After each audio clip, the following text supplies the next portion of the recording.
bento lunchbox na kasya yung mga drinks na ganito and pwede mo lagyan ng fruits and biscuit. Eto na yun.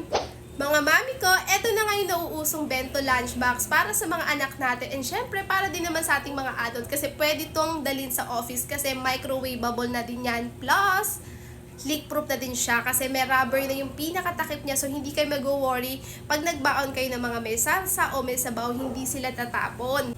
Perfect nga ito mga mari ko kasi tingnan nyo dito sa akin. Meron tayong biscuit, meron tayong strawberry, and meron tayong drinks. Yes mga mami ko, yung mga ganitong kaliliit na drinks is pwede nga natin ilagay dito sa ating bento lunchbox.